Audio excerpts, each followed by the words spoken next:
Yaylası'nda buluşma günü.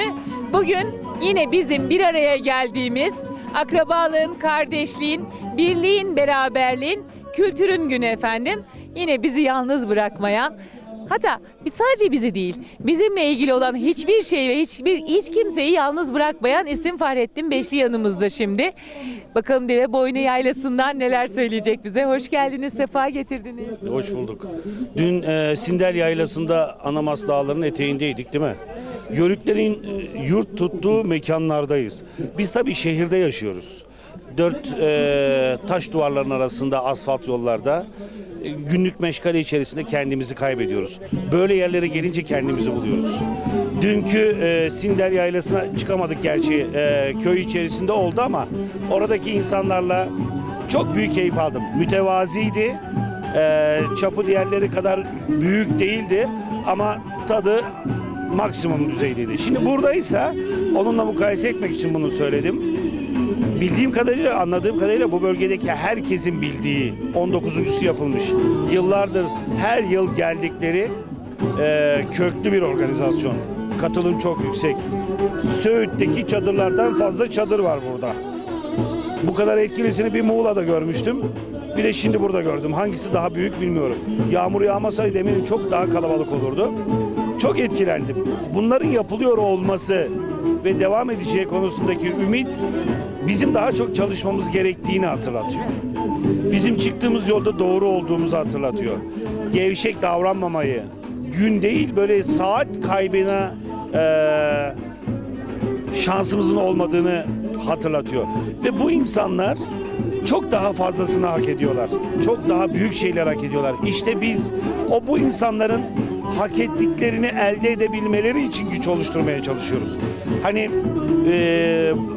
Genel Başkanımız söyler ya, İrfan Başkan sık sık söyler. Bu yörüklerin bu memleketten, bu devletten 100 yıllık alacağı var.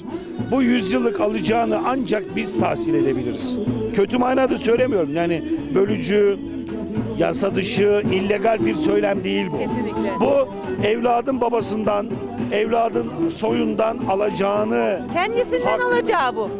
Öncelikle kendi özünden alacağı bir hak. Evet, doğru. Önce kendisinden alacağı, kendi eksik bıraktığı, gevşek kaldığı, ihmal ettiği işlerin tamamlanması süreci. O nedenle çok çalışmamız lazım. Arayı kapatmamız lazım. Şu birlik ruhunu, bu gönül birliğinden ortaya çıkan gücü doğru kullanmamız lazım. Bu gücü bir istikamete yöneltmemiz lazım.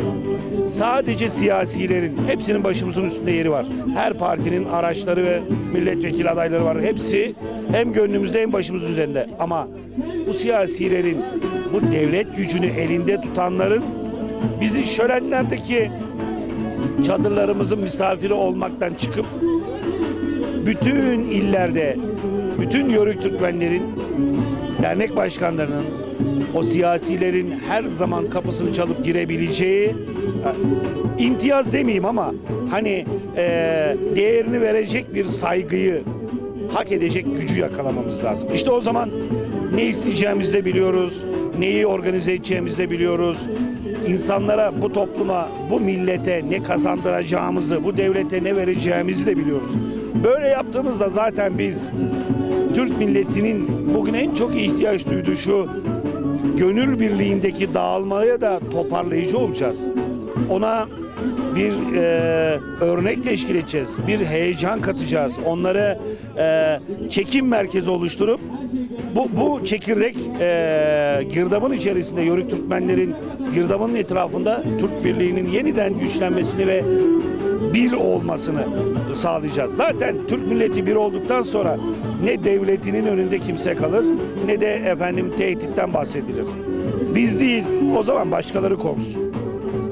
Eyvallah diyoruz. Gerçekten Deveboynu Yaylası hepimize çok iyi geldi.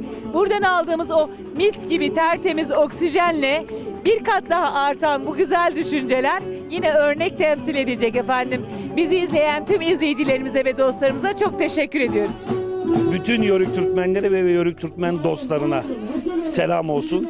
Bu cennet vatanın bütün cennet köşelerinde yurt tutmuş Yörük Türkmenleri, Yörük dostları peşlerini bırakmasınlar, baksınlar onlar nerede yaşıyorlarsa oralarda bulunsunlar. Güzelliği, tadı orada bulacaklar. Bizden de çok selam olsun.